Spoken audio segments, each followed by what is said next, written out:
کہ بلقیس بانو، تو اس نے کہا بلقیس بانو نہیں، ہم اسکول اور کلاس روم کی بات کریں گے۔ بتاؤ کیا بلقیس بانو مسلمانوں کا مسئلہ ہے؟ بلقیس بانو بھارت کا مسئلہ ہے، بھارت کی مہیلاؤں کا انصاف کا مسئلہ ہے، مگر بلقیس بانو کے انصاف کی بات نہیں کی جاتی، اس لیے نہیں کی جاتی کہ مسلمان ہیں، اور جب میں بولتا ہوں تو مجھے بدنام کیا جاتا ہے، اور جو لوگ گنگے بن جاتے ہیں، جو لوگ خاموش ہو جاتے ہیں، اور الیکشن جب آتا ہے تو آپ ان کو ووٹ دیتے ہیں اور مجھے سزا دیتے ہیں۔ یہ کون سا انصاف ہے آپ بتائیے؟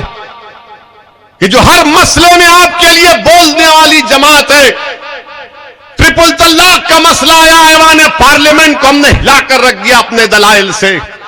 یو اے پی اے کا قانون کا مسئلہ ہم نے مخالفت کی، ہر مسئلے میں ہم نے سچائی کو بیان کیا، مگر جب چناؤ آتا ہے تو جو لوگ دغا باز ہیں، جو لوگ دھوکہ دیتے آتے ہیں، آپ ان کو انعام دے دیتے ہیں۔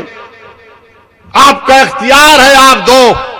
اگر آپ سمجھتے ہیں کہ سچائی کو بیان کرنے کے اوپر، بلقیس بانو کے انصاف کے اوپر اویسی کو سزا ہم دیں گے تو دو، آپ میرے بھائی ہیں، میں آپ کا خادم ہوں۔ اگر آپ یہ سمجھتے ہیں کہ بچوں کو لا کر سرے بازار پیٹا گیا اور اس بچوں کی تکلیف کو بیان کیا اویسی نے، تو ہم اس کو سزا دیں گے، اور جو خاموش بیٹھے ہوئے تھے ہم ان کو انعام دیں گے، تو دو، یہ آپ کا جمہوری حق ہے۔ مگر میرے عزیز دوستوں اور بزرگوں، جو لوگ خاموش ہیں وہ آپ کا مذاق اڑا رہے ہیں، جو لوگ خاموش ہیں وہ آپ کا استحصال کر رہے ہیں، جو لوگ خاموش ہیں وہ آپ کی بربادی کے افسانے پلاننگ بنا رہے ہیں، جو لوگ خاموش ہیں وہ ہمیشہ کے لیے آپ کو خاموش کرنا چاہتے ہیں۔ اسی لیے یہ دیوانہ آپ کے درمیان میں کھڑے ہو کر پکار کر کہہ رہا ہے کہ بھارت کی لوک شاہی میں اگر انصاف کو حاصل کرنا ہے، اپنے حق کو حاصل کرنا ہے، جس کا ذمہ، جس کی گارنٹی بھارت کے سمویدھان نے ہم کو دی ہے، تو کیا خاموش بیٹھنے سے ہوگا؟ اٹھو، ایک کوہرام مچا دو۔ میرے عزیز دوستوں اور بزرگوں، یہی بات مجھے آپ تک کہنا تھا کہ آپ اپنے ووٹ کی اہمیت کو سمجھیے۔ مجلس کا ساتھ دینا نہیں دینا یہ آپ کا جمہوری اختیار ہے، مگر میرا کام یہ ہے کہ آپ کے درمیان میں کھڑے ہو کر میں آپ کے سامنے ان باتوں کو رکھوں، آپ سے التجا کروں، آپ کو سمجھانے کی کوشش کروں۔